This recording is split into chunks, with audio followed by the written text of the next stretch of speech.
चलिए एक बार फिर से आपका स्वागत है विनर। हमारे भगवान, आप एयरफोर्स की तैयारी कर रहे हो, एक ऐसा चीज़ लेकर आए हैं जो आपको 50 सेट बनाते बनाते जिता देगा। 50 सेट बनाना है। पहला क्वेश्चन है, जरा ध्यान से आप लोग पढ़िएगा, ध्यान से पढ़िएगा क्वेश्चन, आप ध्यान से पढ़िए। Find the cries of the following creature. अब देखिए ये क्वेश्चन अलग हो गया, पिछले 3 में आपने अलग अलग क्वेश्चन देखा, अब ये चौथा सेट में आप देख रहे हैं। अब आपके क्राइज ऑफ द क्रिएचर, यानी जो जीव जंतु बोलते हैं, कैसे बोलते हैं, उस बोली को क्या कहते हैं, उसे आपको लिखना है। हाँ, यानी जीव जंतु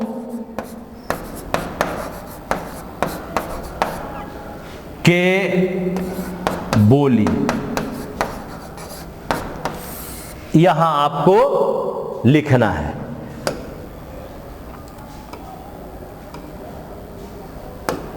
जीव जंतु के बोली, तो जो बर्ड बोलता है वो क्या बोलता है, चे चा, इस तरह से बोलता है। तो बर्ड क्या करेगा, चर्प करेगा। बर्ड क्या करेगा, चर्प करेगा, यानी ये 3 नंबर होगा। ये रोअर कौन करता है भाई, दहाड़ता कौन है, लायन। क्या करेगा, लायन।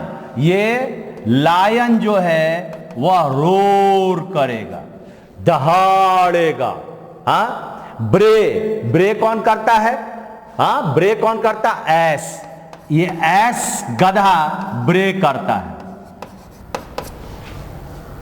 ढेचू ढेचू कहता है।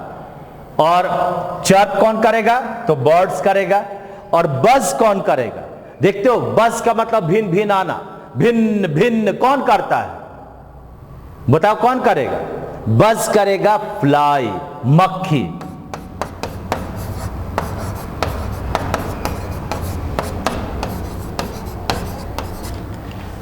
याद करो क्या किया, बर्ड चहचहाएगा, चर्प करेगा। ये लायन क्या करेगा, रोर करेगा।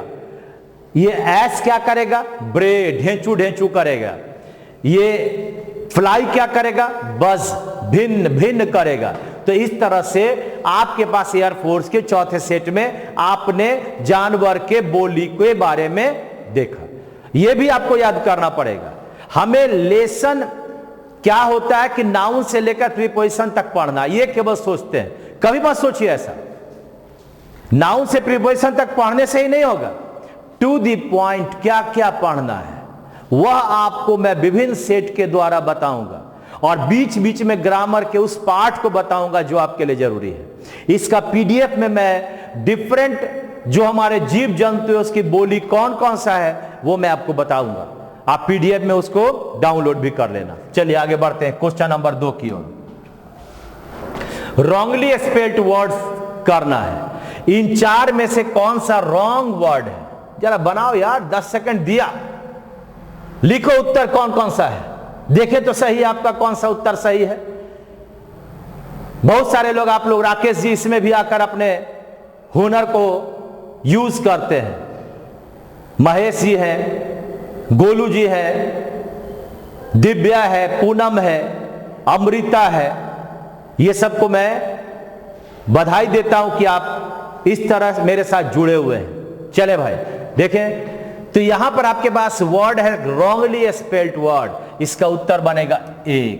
सक्सीड में क्या होता है, SUCCEED, सक्सीडेड, डबल सी होगा, यानी ये डबल सी हो जाएगा। विजयी होना, सफल होना। सेकंड नंबर क्या है, पेशेंट, PATIENT, पेशेंट का मतलब रोगी। एडुकेशन, शिक्षा। और मैरिज का मतलब विवाह।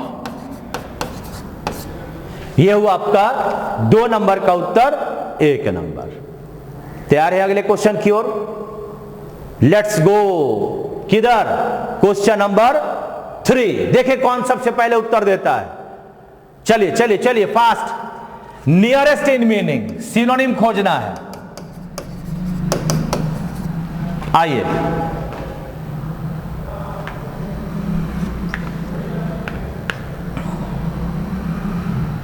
क्या है? प्रीएम्बल। आप सिविक्स पढ़ते हो ना, नागरिक शास्त्र, उसमें संविधान में प्रस्तावना होता है, प्रीएम्बल होता है, यानी इसको कहते हैं प्रस्तावना। प्रस्तावना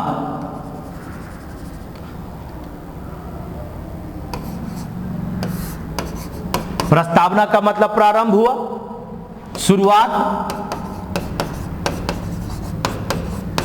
तो जब शुरुआत हुआ तो शुरुआत का वर्ड कौन सा है?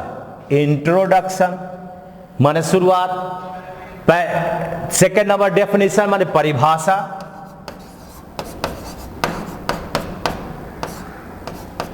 हाँ, मेडिटेशन ध्यान, और कंक्लूजन माने निष्कर्ष। तो ये आपका हुआ 3 नंबर का उत्तर, प्रीएम्बल यानी नंबर 1। तैयार है अगले क्वेश्चन की ओर? चलिए, तो क्वेश्चन नंबर 4 अब है आपका opposite in meaning, antonym. Opposite का मतलब क्या हुआ? एंटोनिम। खोजो। वेरी, वेरी, वेरी का मतलब होता है सावधान, यानी केयरफुल। बेयरफुल, केयरफुल हो गया। थ्रिफ्टी, थ्रिफ्टी का मतलब होता है कंजूस।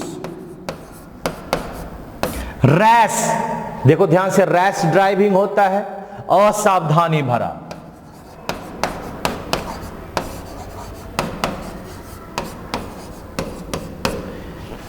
कॉन्साइंसस, विवेकशील, ज्ञानी। और डेयरिंग का मतलब साहसी। क्या लगता है, बोलिए? तो आपका वेरी माने सावधान और असावधान से रिलेटेड वर्ड हो गया ये 2 नंबर, उत्तर नंबर 2 होगा। हाँ, उत्तर नंबर 2 हो गया। ठीक है ना? तो आप लोग सब लोग 4 का 2 बहुत सारे लोग लिखे हैं, मुझे अच्छा लग रहा है। आइए अगले क्वेश्चन की ओर चलते हैं। नेक्स्ट है वन वर्ड सब्स्टिट्यूशन। इनमें से अनेक शब्दों का एक शब्द खोजना है। ध्यान दीजिए, कौन सा होगा? अनेक शब्दों का एक शब्द कौन सा होगा? निकालो। ऑफ अननोन ऑथरशिप, अज्ञात लेखक। क्या बोलते हैं? अज्ञात लेखक, जिसका नाम पता नहीं है। तो चलिए आगे देखते हैं क्या क्या होगा भाई इसमें। अब है आपका पहला वर्ड क्या है? यूनैनिमस, एक। यूनैनिमस मतलब एक होकर। यूनिटी, एकता। एनोनिमस, अज्ञात। और नेक्स्ट है अकस्टम, इसका मतलब होता है अप्रयुक्त। बताइए उत्तर कौन सा हुआ? उत्तर हो गया आपका 5 का उत्तर नंबर 3। 5 का उत्तर 3 नंबर। क्या तैयार है ना छठे क्वेश्चन की ओर? चले भाई, क्वेश्चन नंबर 6 ये रहा। अब रीअरेंजमेंट ऑफ वर्ड्स है। एक सेंटेंस बनाना है, एक लाइन बनाना है, एक लाइन बनाना है। चलिए भाई, तो सबसे पहले जब भी इस तरह के क्वेश्चन को बनाइए, आप क्या करना है? वर्ब को खोजना है। वर्ब कहां है? तभी सब्जेक्ट मिलेगा। जब तक वर्ब नहीं तब तक सब्जेक्ट नहीं। सबसे पहले क्या करना है? फर्स्ट में क्या करना है? वर्ब खोजना है।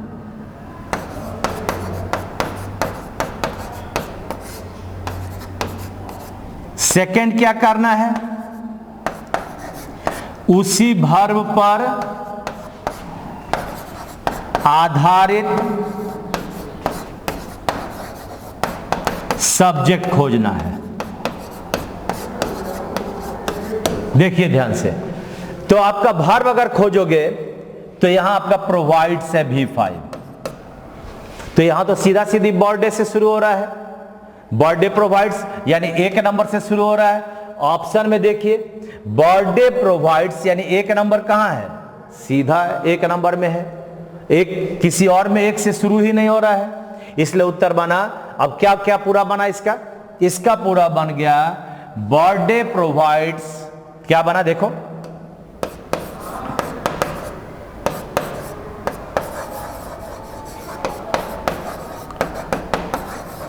अब एक के बाद क्या बनेगा, 3, क्या है, बर्थडे प्रोवाइड्स किसे, an opportunity for children to enjoy themselves. देखो यहां पर एक वर्ड आया एंजॉय, अभी पढ़ा एंजॉय के बाद रिफ्लेक्सिव आता है, तो एंजॉय के बाद ये देमसेल्व्स आना चाहिए, इसलिए क्या बनेगा, provides an opportunity, an opportunity for children to enjoy themselves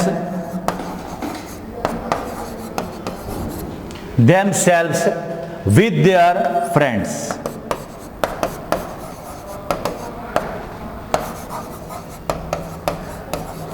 ये आपके पास हो गया।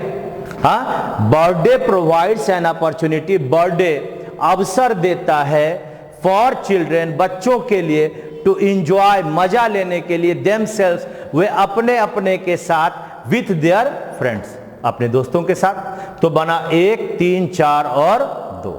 इस तरह से आपका ये जंबल है, इस जंबल को बनाने के लिए हमें क्या करना पड़ता है, तो सबसे पहले वर्ब को ढूंढना है, तब सेकंड नंबर उसी वर्ब पर आधारित हमें सब्जेक्ट ढूंढ लेना है, और बाकी ऑब्जेक्ट अपने अपने फिर मिल जाएगा। चलें आगे नंबर क्वेश्चन देखते हैं। अब है आपके पास एक फिल इन द ब्लैंक बनाना है, फिल इन द ब्लैंक है, तो क्वेश्चन नंबर 7 का उत्तर बनाए, उत्तर दो जल्दी जल्दी जल्दी जल्दी, उत्तर दो उत्तर दो उत्तर दो, फास्ट फास्ट उत्तर चाहिए, सभी लोग नीचे लिखें। अरे केवल लड़की ही लिखेगी कि लड़का भी लिखेगा, लिखो लिखो लिखो लिखो। द ग्रेटर द डिमांड, जितना ज्यादा डिमांड होगा उतना ही ज्यादा प्राइस होगा, जितना डिमांड ज्यादा, जितना ज्यादा से ज्यादा आप लाइक करोगे, कमेंट करोगे, उतना ही अधिक से अधिक मैटर आपको मिलेगा।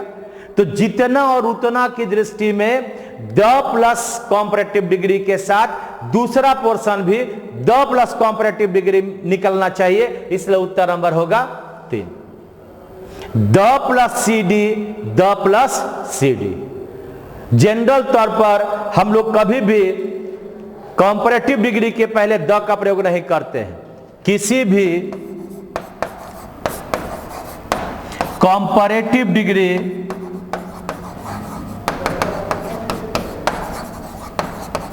के पहले द नहीं लगता है। जैसे he is the better than you, तो यहां पर द का प्रयोग नहीं होगा। लेकिन क्या हुआ, किसी भी कंपैरेटिव डिग्री के पहले द का प्रयोग नहीं हो सकता, लेकिन जितना उतना के अर्थ में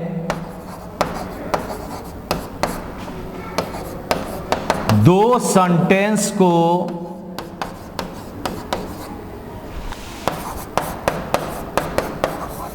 the plus C D, the plus comparative degree से जोड़ा जाता है।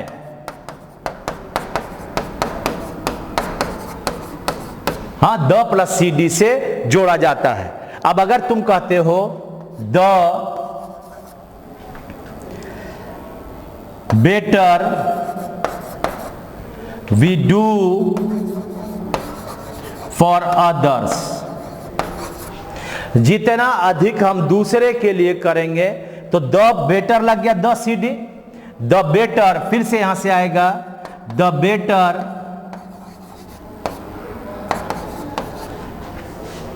We will take from them. The better we do for others, जितना अधिक हम दूसरे के लिए करेंगे, the better we will take from them, उतना ही अधिक उनसे पाएंगे। जितना अधिक बिजली खर्च होगा उतना ही अधिक बिजली बिल आएगा। The more we use electricity the more our bill will be. तो उस तरह से अगर हम देखते हैं तो इस क्वेश्चन का उत्तर क्या होगा भाई बताओ। The greater the plus CD आ गया, तो यहां पर आपका द हायर होगा, यानी द CD होगा। उत्तर नंबर 3 हो गया। ये सब नियम को देखते रहें और जब क्लास खत्म हो जाए तो आप अपने कॉपी में लिख लें, क्वेश्चन का उदाहरण लिख लें। आपका देखिए ये पढ़ते पढ़ते आपका 50 सेट आपके एयर फोर्स के लायक आपको मैं बना दूंगा। चलिए आगे बढ़ते हैं। नेक्स्ट है फिल इन द ब्लैंक, फिर से भरना है। आप पहले बनाए, क्या बनेगा। Jane dash me that she has not done her homework। देखिए एक चीज देखिए, क्या होता है कि जो हमारे छात्र हैं, विद्यार्थी हैं, एक नजर ऐसे देखे कभी किसी चीज को पढ़ा हुआ समझकर और जस्ट उत्तर मारने लगते हैं। नहीं, आप ध्यान से देखना। अब इस पूरे सेंटेंस में कहीं भी कोई पास्ट का वर्ब है नहीं है। इसका मतलब ये देखो वर्ब क्या हुआ, हैज नॉट। जब हैज है इसका मतलब ये प्रेजेंट है, तो जब प्रेजेंट होगा इसका मतलब हुआ कि हमारा जो फिल इन दी ब्लैंक है वह भी प्रेजेंट का होना चाहिए। इसलिए यह क्या होगा, टेल्स। ये V5 हो गया। हाँ, यानी आपका ये प्रेजेंट का हो गया। ये पास्ट हुआ, टोल्ड नहीं होगा, ये वाज आपका नहीं होगा, ये हैड आपका नहीं होगा। तो क्या बचा, 2 नंबर। यानी ये आपका प्रेजेंट है पूरे सेंटेंस में, तो हमें भी इसका उत्तर प्रेजेंट ही देना होगा, यानी 8 का उत्तर 2 नंबर। चलिए आगे बढ़ते हैं। ये आपके पास क्या बनाना है, एक आर्टिकल बनाना है। They are building dash school at the end of our street.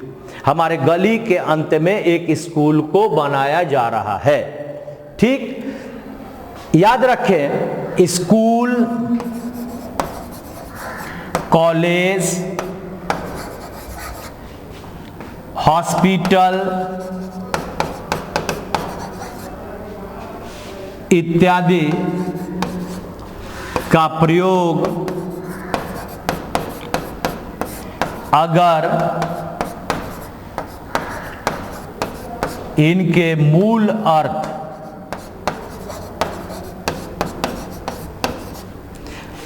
के लिए किया जाए तो इनके पहले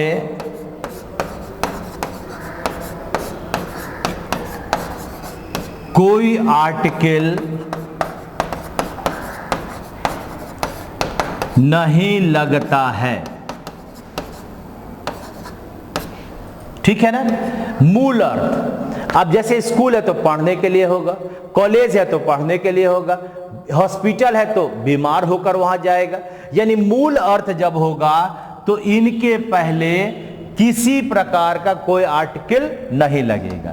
तो अगर मैं कहता हूं, सपोज करो, my son is reading in dash school. मेरा बेटा पढ़ रहा है स्कूल में। तो पढ़ रहा है इसका मतलब क्या कर रहा है, मेरा बेटा उस स्कूल में है इसका मतलब यहां पर आर्टिकल लगेगा नो, कुछ भी आर्टिकल नहीं लगा। लेकिन अन्य अर्थ में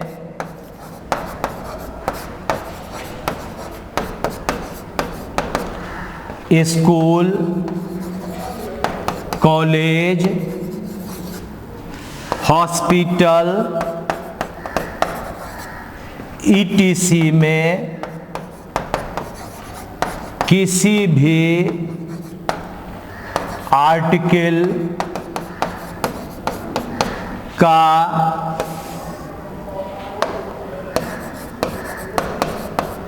प्रयोग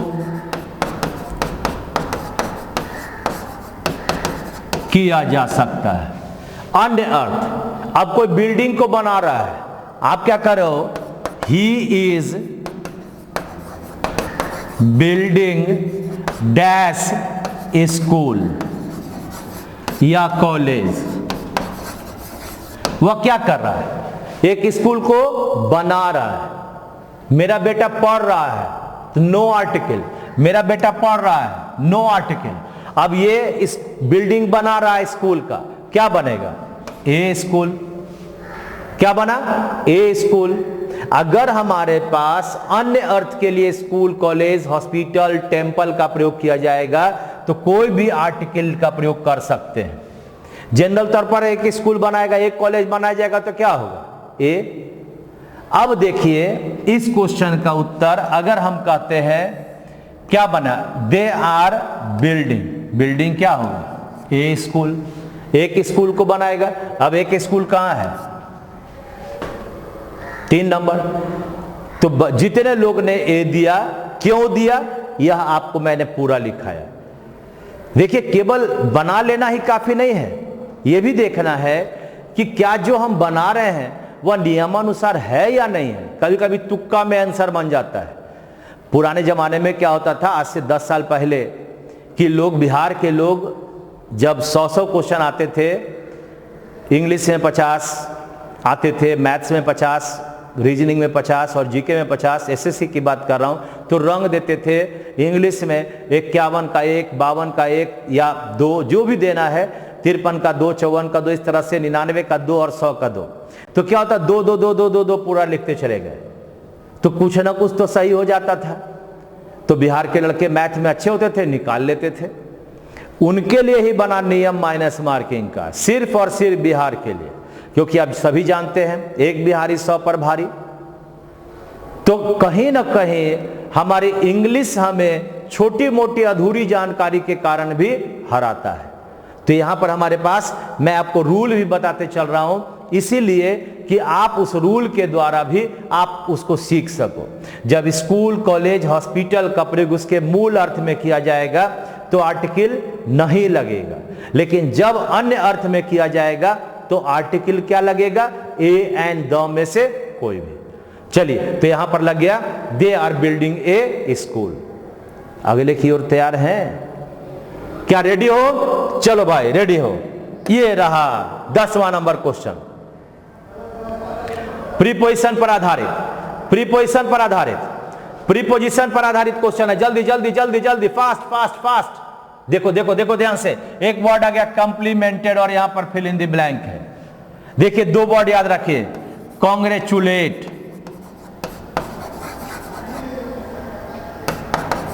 और कॉम्प्लीमेंट।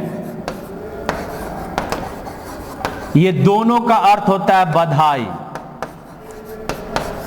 और दोनों के बाद ऑन लगता है। दोनों के बाद क्या लगेगा, ऑन।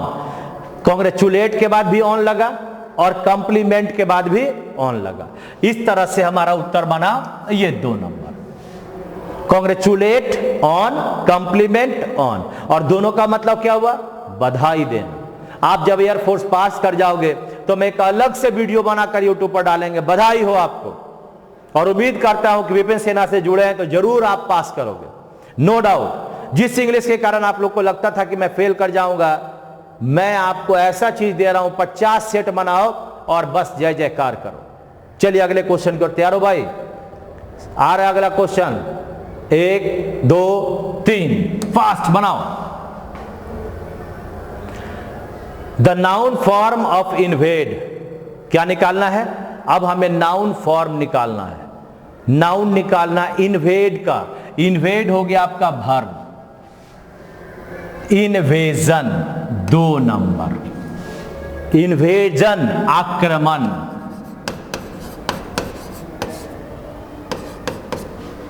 क्या होगा? इन्वेड से बना इन्वेजन, ठीक है ना, इन्वेड से बना इन्वेजन। जैसे ऊपर तुमने देखा जस्ट से क्या बना था? जस्टिस, बात समझा? उसी तरह से एडवाइस अगर है, क्या बना था?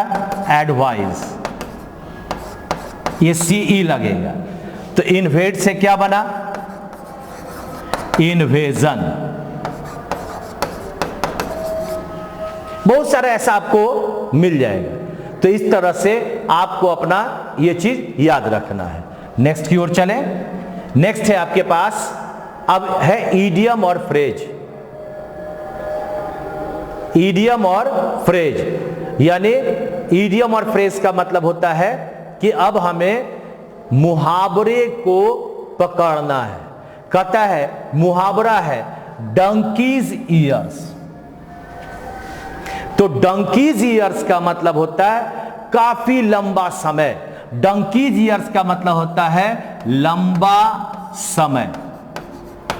तो जब हम लंबे समय की बात करते हैं तो 4 ऑप्शन में से एक को चूज करना पड़ता है। इसका मतलब हमारा उत्तर 1 नंबर, ए लॉन्ग टाइम। ये मुहावरा है, ये ईडियम एंड फ्रेज का मतलब होता है मुहावरा।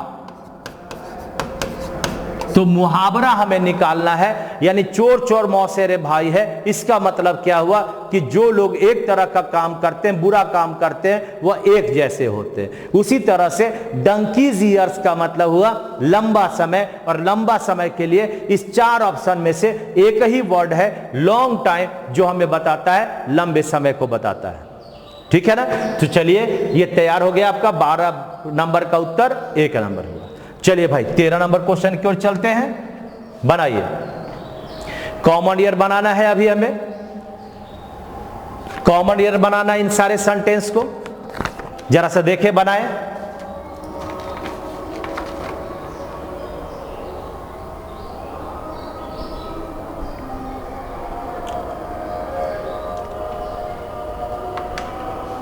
चलिए, तो आपके पास है each of these boys plays games. देखें, जब हम कहते हैं ईच ऑफ, इसके बाद ईच ऑफ के बाद आपके पास जो नाउन आता है वह प्लूरल आता है। इवन जो प्रोनाउन आता है वह भी प्लूरल आता है। नाउन या प्रोनाउन हो प्लूरल आता है, लेकिन इसका वर्ब हमेशा सिंगुलर होगा। ये ईच के अनुसार आपका वर्ब बनता है। ईच सिंगुलर है तो वर्ब कैसा होगा? सिंगुलर। नाउन प्लूरल है तो चलिए बॉयज आ गया। प्रोनाउन में क्या क्या होता है? तो प्रोनाउन में आपके पास अस होता है, आपके पास यू होता है, और आपके पास देम होता है। अगर मैं कहता हूं each of these boys, each of these boys, अब वर्ड है आपके पास प्ले, गेम्स। अब ये प्ले आपका V1 है, तो V1 है, इसका मतलब क्या हुआ? अगर हम V1 की बात करते हैं तो देखिए हमारा प्लूरल कौन कौन सा है? प्लूरल है आर, वेयर, हैव और V1, जैसे आपने प्ले बोला। लेकिन अगर हम इससे सिंगुलर में जाएंगे तो आर का इज, वेयर का वाज, हैव का हैज और प्ले का प्लेस, यानी ये V5। हाँ, तो ये आपके पास यहां प्ले के बदले क्या बनेगा? प्लेस बनेगा V5। याद रखो 4 वर्ड सिंगुलर वर्ब है और 4 ही वर्ड प्लूरल वर्ब है। 4 सिंगुलर कौन कौन? इज, वाज, हैज और V5। 4 प्लूरल कौन कौन? तो इज का आर, वाज का वेयर, हैज का हैव और V5 का V1। इसका मतलब ईच के लिए हमारा वर्ब यहां पर प्लेज होगा। तो यहां पर हमारा ईच के लिए वर्ब आपका ये प्लेज के बदले क्या बनेगा? PLAYS यानी number 2। Each of these boys place number 2। Question number 13 का उत्तर 2 नंबर। ठीक है भाई, क्या आगे बढ़ा जाए क्वेश्चन नंबर 14 की ओर? बन रहा है ना जी? एक बार थोड़ा सा अच्छा लग रहा है तो लिखो भाई, good sir, good sir, good sir, very well sir, very well sir, या लिखकर कमेंट में दिखाओ। मुझे भी तो अंदाजा हो कि हमारे छात्र कितना मुझे पसंद कर रहे हैं। मुझे खुद तो पता है कि मैं आपके लिए अच्छा चीज लेकर आया हूं, लेकिन आपकी तरफ से भी कुछ कमेंट चाहिए। जब तक मैं नहीं कहूं कि तुम अच्छा हो, तुम्हारी पहचान नहीं है। दुनिया को कहने दो कि तुम अच्छा हो, इसलिए आप कहें कि मैं अच्छा हूं। मैं केवल गुणगान अपना करने से कुछ नहीं बनने वाला है। आप मेरे भगवान हो, आपका ही मुझे साथ चाहिए। मैं टीचर हूं, शिक्षक हूं, और वह शिक्षक हूं जो आपको मोटिवेट भी करता हूं, जो आपको कहीं ना कहीं अच्छे रास्ते पर चलने के लिए कहता हूं। अगर अभी लॉकडाउन है तो अच्छा रास्ता क्या है? घर में बंद होकर अंग्रेजी पढ़िए, कभी बाहर जाना नहीं। तो बस आप मजा लो इंग्लिश का। छोटे छोटे नियमों को द्वारा कॉपी में लिखते भी चलो, फिर एक बार वीडियो को देखो, याद हो जाए। आपको जो PDF मिला है निकालिए, बनाइए। आप देखिए हमें याद है कि नहीं याद है? यहां पर जो सुन रहे हो ना, कुछ तो याद होगा ही, लेकिन जैसे ही छोड़ोगे 4 वीडियो के बाद फिर भूल जाओगे। तो सबका PDF निकालकर एक बार मोबाइल में ही बनाते जाओ, और आपको लगता है कि ये हमारा गलत हो रहा है, आंसर उसका बनाते जाओ, और फिर एक बार अपने वीडियो को देखकर इसके आंसर को मिला लीजिए। ठीक है, आगे बढ़ते हैं क्वेश्चन नंबर 14। आइए भाई, क्वेश्चन नंबर 14 भी आपका कॉमन ईयर पर आधारित है। पढ़िए question number 14। These all mangoes are ripe। क्या लगता है जी? कमेंट करो, कमेंट करो, आंसर आंसर कमेंट करो, आंसर कमेंट करो। हम बताएं? चलिए। अरे मैं तो बताऊंगा ही, लेकिन मैं बता दूंगा तो सर बता दिए, अब तुम बनाओ। देखिए ध्यान से, ये एक वर्ड है तुम्हारा ऑल, तुम याद करो। ऑल के बाद या तो ए, एन या सॉरी, ऑल के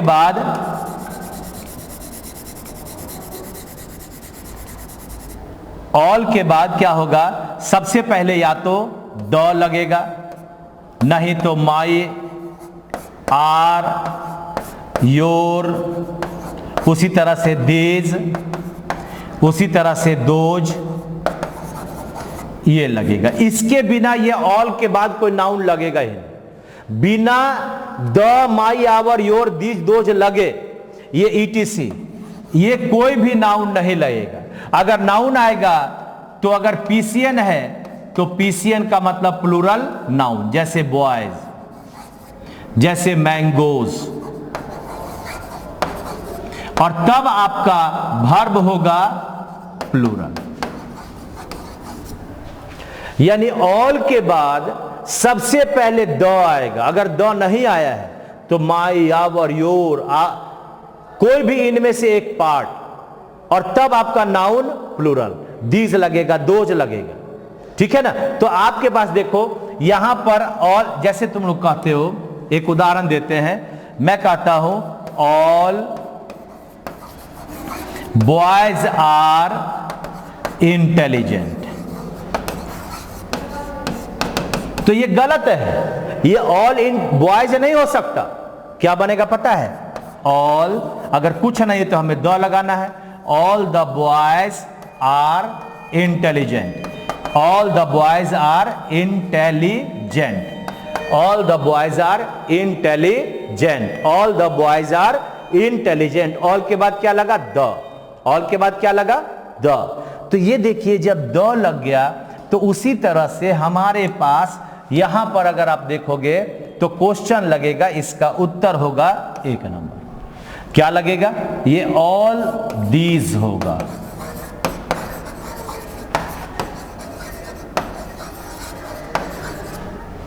क्या बना? All these mangoes are ripe. ठीक है ना? तो इस तरह से हमारा उत्तर बना 14 का 1 नंबर। आगे बढ़ते हैं नेक्स्ट क्वेश्चन की ओर। चलिए देखिए भाई, अब क्या क्वेश्चन है 15 नंबर में? बनाइए बनाइए बनाइए बनाइए बनाइए क्वेश्चन बनाइए, क्वेश्चन बनाइए, क्वेश्चन बनाइए। Neither the girl nor her parents was present to receive the award. देखिए कई बार क्या होता है कि हम ये समझ लेते हैं कि ये सही है, क्योंकि नाइदर सिंगुलर का सूचक है। कभी ऐसा नहीं सोचे। अब देखिए इस पर आधारित क्या क्वेश्चन बनता है। ये आपका नियम हुआ कि अगर आइदर, नाइदर, नॉट ओनली, ये अगर इसके साथ सब्जेक्ट 1 है, अगर इसके साथ हम लोग लगाए और, नॉर, बट ऑल्सो, ये इसके बाद आपका सब्जेक्ट नंबर 2 सब्जेक्ट को जोड़ रहा है। यहां भी आपका एक सब्जेक्ट 1 हुआ, ये सब्जेक्ट नंबर 2 हुआ। तो जो हमारा वर्ब है नजदीक वाले सब्जेक्ट यानी सब्जेक्ट 2 के अनुसार,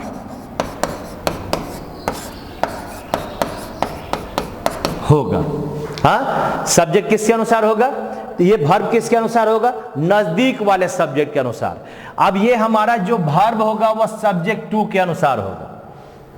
कभी भी ये कई एक रूल है इस पर, लेकिन हमें 100 चोट सुनार का और 1 चोट विपिन सेना का सीखना है। जो नजदीक में सब्जेक्ट है उसके अनुसार वर्ब होगा। अगर तुम लोग कहते हो, एक उदाहरण मेरे साथ पहले आप बना लो। अगर मैं कहता हूं आइदर यू और आई डैश गिल्टी, और यहां लगाना है इज या आर। क्या लिखे? आइदर यू और आई डैश गिल्टी। अब देखें जहां नजदीक का शब्द है वह क्या है? आई है। तो आई के अनुसार हमारा वर्ब क्या होगा? एम होगा। कहने का अर्थ है कि जो भी नजदीक का सब्जेक्ट रहेगा, अगर मैं कहता हूं neither you nor your brother dash guilty, अब यहां इज या आर लगाना है। हाँ, neither you nor your brother. अब यहां पर क्या है? ब्रदर है, तो ब्रदर के अनुसार हमारा क्या बना? सिंगुलर। जब ये सिंगुलर है तो हमारा वर्ब क्या बनेगा? इज। सिंगुलर है तो क्या बना? इज बन गया। सिंगुलर है तो इज बन गया नजदीक में, यहां आई है तो एम बन गया। तो अब क्वेश्चन की ओर चलते हैं। उम्मीद है कि आप लोग इसको समझ गए होंगे। अब क्वेश्चन की ओर चलते हैं। अब तुम्हारे पास देखो, वाज के नजदीक में सब्जेक्ट कौन है? पेरेंट्स। ये पेरेंट्स हमारा हो गया प्लूरल। जब ये प्लूरल है तो वाज के बदले होगा वेयर। इसका मतलब उत्तर 2। हाँ, ये neither the girl nor her parents was के बदले क्या बना? वेयर। क्यों बना? क्योंकि नजदीक का सब्जेक्ट है पेरेंट्स। पेरेंट्स का मतलब प्लूरल, तो भर प्लूरल। बात समझ में आ गया ना? चलिए उत्तर नंबर 15 का हो गया 2 नंबर। 16, ये देखिए आपके पास है डायरेक्ट से इनडायरेक्ट नरेशन बनाना है, जहां हमें ये what a lovely voice she has exclamatory sentence का नरेशन आया है बनाने। एक्सक्लेमेटरी सेंटेंस,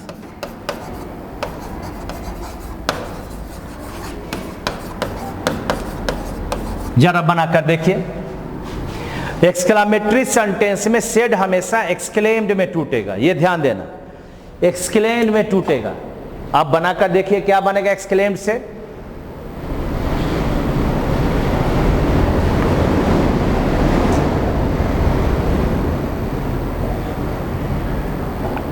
देखिए सिंपल उपाय बनाते हैं। अगर मैं नहीं भी जानता हूं तो एक चीज जान लीजिए, ये आपका सेड पास्ट है और ये आपका सी हैज, तो सी हैज चला जाएगा यहां, तो हैज बदल गया किस में, ये हैड में बदल गया, यानी सी हैड हो जाएगा, ये तो पक्की बात हो गई। तो he exclaim that she had a very, यहां पर सी हैड आपके पास आ गया। सेकेंड नंबर में यहां एक्सक्लेम्ड आया और यहां पर हैज आया, ये तो कभी नहीं बनेगा। थर्ड नंबर में एक्सक्लेम के पास डिड नॉट हैव आया, ये कैसे बनेगा भाई। और फोर्थ नंबर में सी के बाद ये डज नॉट आ गया, इसका मतलब ना ये बना ना ये बना ना ये बना, उत्तर नंबर 1। ये सब आपके पास आए हुए प्रश्न में से मैंने क्वेश्चन लाया है, इसलिए अच्छी तरीके से सोच समझकर बनाओगे तो मैं आपको उपाय बता रहा हूं, 4 में से आराम से आप उत्तर निकाल लोगे। चलें अगले क्वेश्चन की ओर, क्या तैयार हो ना। अब अगला पैसिव आ रहा है, मैं जानबूझकर पैसेज को लास्ट में रखा हूं ताकि आप पहले ऑब्जेक्टिव बना लो और तब एक बार पैसेज को पढ़कर उसे समाप्त करेंगे। आइए अगले क्वेश्चन की ओर, ये रहा पैसिव फॉर्म बनाना है। पैसिव फॉर्म बनाना है, the man had constructed the bridge. देखो जब हैड आ गया प्लस V3 तो इससे टूटता है हैड बीन और plus V3, had been plus V3। तो देखो हैड बीन कहां कहां है, पहला में देखिए हैज बीन है, नहीं बनेगा। सेकंड नंबर में वाज आ गया, नहीं बना। थर्ड नंबर में वाज आ गया, नहीं बना। तो बचा क्या, फोर्थ नंबर में हैड बीन कंस्ट्रक्टेड है, यानी उत्तर नंबर 4। ठीक है ना, जो हैड है हैड का टूटेगा V3 के साथ में हैड बीन। कैसे कैसे टूटता है एक बार छोटा सा चीज बता दें, आइए देखिए, आगे आने वाले समय में आपको काम आ जाएगा। अगर मैं V1 है V5 है, इससे टूटेगा is MR plus verb number 3, ये आपका पैसिव होगा। अगर V2 है तो टूटेगा वाज वेयर प्लस V3। अगर आपके पास है इज MR या वाज वेयर प्लस V4, इससे टूटेगा इज MR या was were plus being plus verb number 3। और अगर ये हो गया पहला, दूसरा, तीसरा, चौथा है, अगर हैज है, हैव है और हैड है या अपने बाद V3 को लिया है तो पैसिव बनेगा हैज, हैव, हैड अब प्लस वर्ब नंबर प्लस बिन अब प्लस V3। यानी जब हैज हैव हैड आ गया तो हैज हैव हैड के बाद क्या टूटा, बिन प्लस V3। और लास्ट है पांचवा है, अगर मॉडल वर्ब है, विल है, वुड है, शैल है, शुड है, कैन है, कुड है, ETC यहां दे दीजिए, तो यह टूटेगा modal plus be plus verb number 3। Modal plus be plus verb number 3। अगर यहां पर विल वुड था तो हमें यहां पर क्या देना होगा, तो विल या would be plus verb number 3। यानी अगर V1 V5 है तो इज MR V3, अगर V2 है तो वाज वेयर V3। छोटा सा सूत्र बताया, आप इस पर आधारित एक एक पैसिव बना सकते हो। अगर मैं इज MR वाज वेयर के बाद V4 बनाया तो बना is MR was were being plus V3। अगर हैज हैव हैड के बाद V3 है तो हैज हैव हैड के बाद बीन प्लस V3, अगर मॉडल वर्ब है will would shall should can could तो बी प्लस V3 लगता है। और इस तरह से आपके इस क्वेश्चन का यहां पर देखोगे तो हैड लिखा हुआ था, तो हैड वाले में आपका हैड बीन बन गया, इसलिए उत्तर नंबर हो गया आपका 4 नंबर। ठीक है ना, खूब बढ़िया से बनाइए। आगे है पैसेज। पैसेज पर आधारित अब क्वेश्चन हम बताते हैं। चलिए देखते हैं पैसेज। सारे का मैंने हिंदी भी दिया है, ये हमेशा नीचे ही पैसेज को वर्ब, पूरे वर्ब को अगले बार से मैं दूंगा। ठीक है ना, आप ध्यान से देखिएगा तो आपको अच्छा लगेगा। चलिए तो चलते हैं पैसेज की ओर। Earth is the only planet, सारे वर्ड आपके यहां दिए हुए हैं, ध्यान से देखेंगे, सारा वर्ड यहां पर दिया हुआ है, लेकिन नीचे रहने से आपको दिखेगा ज्यादा। अर्थ is the only planet, planet का मतलब ग्रह, यहां सारा चीज दिया हुआ है। सो फार नोन, जहां तक जाना जाता है, with the suitable environment, environment का मतलब वातावरण, यानी कहता है कि अर्थ ही एक ऐसा ग्रह है जहां रहने के लिए सस्टेनिंग लाइफ के लिए वातावरण बना हुआ है। लैंड धरती, वाटर पानी, एयर वायु, प्लांट पेड़ पौधे, एंड एनिमल्स जीव जंतु आर द मेजर कंपोनेंट, तत्व, कंपोनेंट का मतलब तत्व, ऑफ द ग्लोबल एनवायरनमेंट, हमारे इस वैश्विक वातावरण का जो कंपोनेंट है, जो तत्व है, वह लैंड है, वाटर है, एयर है, प्लांट है और एनिमल है। ठीक है, फिर कहता है आर द पॉपुलेशन, यानी जनसंख्या, पॉपुलेशन, फूड एंड एनर्जी, ये 3 पार्ट है। आर 3 फंडामेंटल प्रॉब्लम्स, हमारे पास 3 सबसे आधारभूत समस्या है। पहला पॉपुलेशन जनसंख्या, फूड भोजन, और एनर्जी का मतलब जो आप लोग यूज करते हो, ये बल्ब, ये हमारा ईंधन जो है, ये प्रॉब्लम है फेसिंग मैनकाइंड, मैनकाइंड मानव जाति के द्वारा आज फेस किया जा रहा है। अनएम्प्लॉयमेंट यानी जो हमारी बेरोजगारी है, इन्फ्लेशन मुद्रास्फीति यानी मूल्य का बढ़ना, सारा वर्ड यहां पर दिया हुआ है। मुद्रास्फीति का मतलब क्या हुआ? मूल्य का बढ़ना।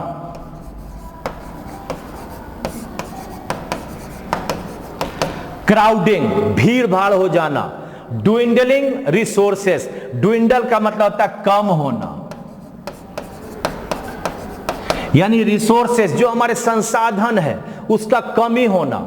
एंड पॉल्यूशन, पॉल्यूशन का मतलब क्या हुआ?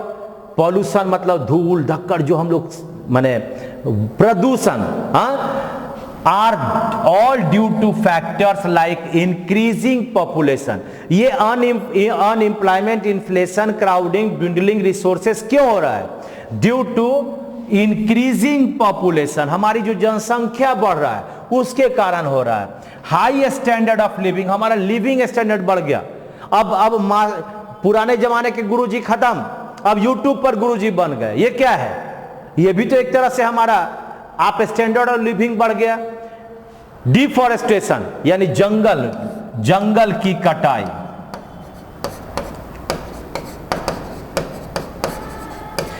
वन की कटाई। Man has been tampering with the ecosphere, man जो आदमी है वह कहीं ना कहीं टेम्पर कर रहा है, खराब कर रहा है इक्वेस्फेयर। इक्वेस्फेयर का मतलब हमारा हुआ पारिस्थितिकी तंत्र। For a long time and is force to recognise, और यह उसे जानना है, पहचान गया है, that environment resources are scarce. Scarce का मतलब क्या है? कम। हम जंगल की कटाई कर रहे हैं, क्या हमेशा जंगल बनिए जाएगा? अरे पेड़ होने में कितना समय लगता है। तो ये हमारे पास आज जो आदमी हमारे पारिस्थितिकी तंत्र को लंबे समय से दोहन करते आ रहा है, उसके कारण हम क्या हो रहा है, हमारा इन्वायरमेंट रिसोर्स जो है कम रहा है। ठीक है, environmental problems are really social problem. आज हमारा जो इन्वायरमेंटल प्रॉब्लम है, जो हमारा वातावरणीय समस्या है, वह सामाजिक समस्या है। आज हमारे पास वायु प्रदूषण, जल प्रदूषण, सब तरह का प्रदूषण है। क्यों भाई? क्योंकि हमारे पास ये इन्वायरमेंटल रिसोर्सेस कम हो रहे हैं। They begin with people. ये जो समस्या है ये लोगों के साथ खत्म होता है as cause and end with people as victim. और अगर ये सारे चीज मेरे पास समस्या जो अंत करता है वह क्या होता है? हमारा आदमी ही विक्टिम बनता है। कहा जा रहा है कि चाइना ने बायो प्रोडक्ट के रूप में कोरोना को बनाया, तो क्या कोरोना के आदमी नहीं मर रहे हैं? तो विक्टिम हम है, पीड़ित हम ही होते हैं। अनप्लान्ड यूज ऑफ रिसोर्सेस, हमें जंगल की कटाई कर रहे हैं, अनप्लान्ड कर रहे हैं, कोयले की खदान से कोयला निकाल रहे हैं, अनप्लान्ड कर रहे हैं। हम अपने फायदा के लिए टनों टन निकालते जा रहे हैं। Has resulted in the depletion of fossils, जीवाश्म की कमी उसके कारण हो रहा है। पॉल्यूशन ऑफ एयर वाटर, ये जो हमारा एयर और वाटर जो पॉल्यूटेड हो रहा है वह कारण क्या है? लोगों का जंगल का कटाई, अनप्लान्ड यूज ऑफ रिसोर्सेस है।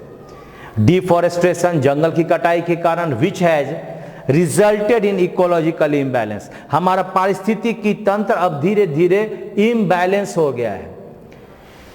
And draining away the national wealth, और हमारा जो नेशनल वेल्थ है, जो नदी है, जो नाला है, जो हमारा पानी है, उसको हम लोग अब कम करते जा रहे हैं through heavy expenditure on oil power generation.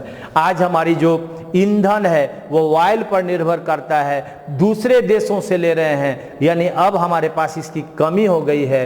Power generation में अब ईंधन की कमी हमें साफ नजर आ रहा है। इसलिए हमें अपने जंगल को बचाना है, इकोस्फीयर को बचाना है। तो ये पूरा का पूरा कहानी हो गया जो कहता है कि कैसे हम अपने प्रदूषण को ला रहे हैं। जो समस्या शुरू होता है हमारे इकोस्फीयर को गलत करने से, वह अंततः हमें ही विक्टिम बनाकर छोड़ता है। तो चलिए इसका इस पर आधारित क्वेश्चन होगा। इसका देखो आपके पास इसकी पूरी हिंदी भी मैंने लिखवाया है। आप चाहें तो आप जब पढ़ा लें उसके बाद आप हिंदी भी पूरा पढ़ सकते हो, चाहोगे तो बढ़िया कर लोगे, मैं इतना ही जानता हूं। आगे देखिए इसके क्वेश्चन है। आइए 18 नंबर क्वेश्चन से बनाइए आप लोग। इंक्रीजिंग पॉपुलेशन आर, ये कॉजेज, कहता है जब हमारा जनसंख्या बढ़ रहा है उससे क्या हो रहा है। पहला है अनएम्प्लॉयमेंट एंड क्राउडिंग, ये तो सही है भाई, ला रहा है। इन्फ्लेशन एंड पॉल्यूशन, ये भी सही है। ड्विडलिंग रिसोर्सेस, रिसोर्स कम हो रहे हैं, ये भी सही है। Unemployment, inflation, crowding, dwindling resources and pollution एक में दिया, यानी उत्तर नंबर क्या होगा? 4। हाँ, ये चारों का चारों पांचों चीज पॉपुलेशन के कारण हो रहा है। National wealth is draining away by spending heavily on, हम किस चीज पर अपना सबसे ज्यादा धन खर्च कर रहे हैं? Oil and power generation. क्या होगा? ऑयल एंड पावर जनरेशन पर आज हमारा जो धन है वह ज्यादा से ज्यादा खत्म हो रहा है। There are 3 major component of global environment, कौन सा चीज है जो ग्लोबल एनवायरनमेंट के 3 मुख्य घटक हैं? कौन सा है जो मुख्य घटक है? बताइए इसमें से कौन सा है मुख्य घटक भाई? तो पहला है फूड, एनर्जी, पॉपुलेशन, ये नहीं होगा। High standard of living, crowding and inflation, ये तो कारण है। Major component of global environment के बारे में बात करता है, लैंड, वाटर एंड एयर, यही 3 चीज है। ठीक है, तो ये रहा आपका आज के सेट का पूरा व्याख्या। उम्मीद करता हूं पैसेज को पढ़ते समय थोड़ा सा आप ध्यान दें। आप अपने पैसेज को पहले ही आपके टेलीग्राम पर भेज दिया जाता है, आंसर नहीं होता है।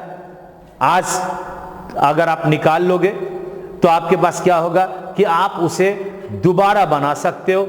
मान लिया जाए, सपोज करो कि आज आपका छूट गया, कोई हबड़ाव नहीं, रिकॉर्डेड है, आप चाहो तो दोबारा बना सकते हो, जितना बार चाहो बना सकते हो। और मैं तो कहूंगा कि ये सेट को एक बार हमसे सीख कर दोबारा बनाओ, तो क्या होगा, आप पीडीएफ से पहले बना लें, देखें 20 क्वेश्चन में कितना समय लगा और कितने क्वेश्चन का तुमने सही जवाब दिया। फिर आप आंसर के लिए पूरा का पूरा आप मेरे साथ वीडियो बना ले, देख लें, एक एक करके उत्तर मिल जाएगा। आप देखें, हर दिन के वीडियो से आपका आंसर आपको मिल जाएगा। आप लोग सभी लोग आंसर कर रहे हो, मुझे बड़ा खुशी है। जितने भी आप लोग हो, मेरी पूंजी हो, मेरा कैपिटल हो। मैं यही कहूँगा कि आप छोटा सा मेरा काम करें, लाइक करें, स्प्रेड करें, लोगों को शेयर करें, ताकि जो इससे अलूफ हैं, छूट गए हैं, उन्हें भी यह प्राप्त हो जाए। मैं यह कोई पैसा लेकर आपसे नहीं कर रहा हूं, मैं आपके हित के लिए कर रहा हूं। मेरा हित क्या है? आप सफल होंगे, मैं भी सफल होऊंगा। मेरे भगवान जब सफल होंगे, जब उनके पास हम पहुंच जाएंगे, तो प्रसाद तो हमें मिलेगा ही। इसलिए आप थोड़ा मेरा काम करें कि शेयर करें, लोगों को कहें, फ्रेंड को कहें, लाइक करें, कमेंट लिखवाएं, और इस तरह से आप देखें आपका कैसे एयरफोर्स पास करते हो। 11 बजे सुबह में ग्रामर का क्लास चलता है और 4 बजे एयरफोर्स का। आपके पास CHSL का पूरा वीडियो मैंने डाल दिया है, 30 सेट मैंने डाला है, 31 सेट। आप उससे चाहो तो CHSL के विद्यार्थी हो, सीख सकते हो। अगर आप मेंस SSC के देना चाहते हो, 30 सेट को बना लो। आने वाले समय में मैं SSC पर भी आधारित पूरा एक समय दूंगा, उसमें आपके पास 2019-2018 के क्वेश्चन को लाकर पूरा व्याख्या करूंगा। तब तक के लिए नमस्कार, धन्यवाद। आप मस्त रहें, आप स्वस्थ रहें, और बोलो भारत माता की जय। Thank you very much. मस्त रहें, स्वस्थ रहें।